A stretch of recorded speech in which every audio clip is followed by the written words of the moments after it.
it with a nice transition. So let's be an underhand weave here.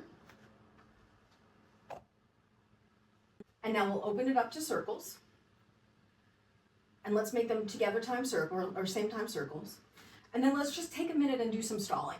So stall your right poi, come into overhand. Rub your belly, pat your head.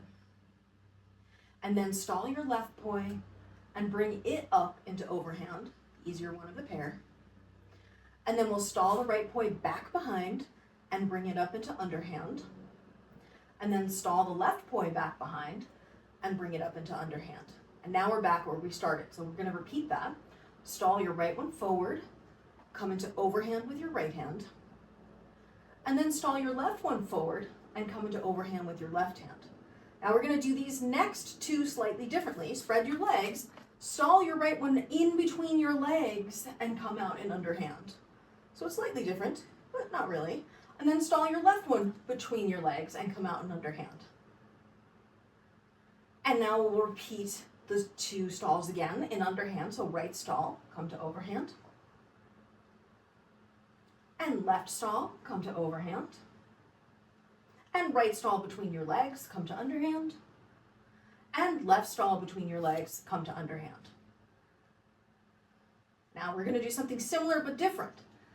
Left stall while the right one stays in underhand. So the left one will stall forward while the right one stays underhand. And if you can't stall the left one, just stop it first. And then we'll stall the right one forward, and they're both in overhand. So what we're doing now that's different is the left hand is leading instead of the right hand. And then the left hand stalls back behind, comes to underhand. Then the right one stalls back behind, comes to underhand, and you're back where you started.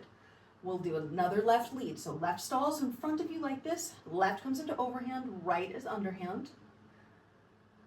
And then right stalls forward, and they're both in overhand. Left stalls back behind, it comes up to underhand while the right one stays in overhand. And then right stalls back behind while it comes up into underhand, and the left stays in overhand. Now this next time we'll do it under the legs for the second set of stalls. So left stall forward, it comes to overhand. Right stall forward, it comes to overhand. And now left stall between the legs, it comes to underhand. And right stall between the legs, and it comes to underhand. Okay, now we're going to do a new thing that we haven't done with the stall. Just like we did under the leg for the stall from overhand, we're going to do it from underhand. What that means is you have to reach from the back, stall through your leg to come to overhand. So I just did a right one. Let's do a right one from behind. And now let's do a left one from behind. Okay, so now they're overhand. And now the right poi through the leg from the front. And the left poi through the leg from the front. And the right poi from the back.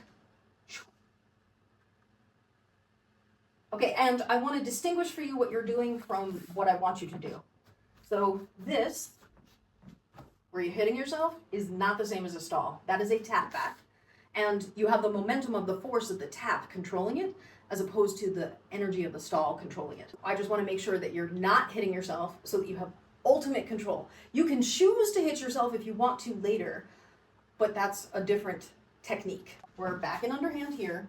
Right stall from behind. Be sure to just stall, not tap. And then we're going to left stall from behind through the legs. Nice. And then the right stall from the front through the legs. And then the left stall from the front through the legs. Okay, now we're going to do a left lead. So the left will come from the back through the legs. And then the right will come through the back, from the back through the legs. And then they'll both be an overhand. Then the left will come from the front through the legs. And the right will come from the front through the legs. And so as a secondary thing for you to practice for homework, you could play with these. It would look something like this if you got it up to speed, where you were doing 1, 2, 3, 4, 1, 2, 3, 4, 1, 2, 3, 4. I'm making that look much easier than it actually is for a beginner.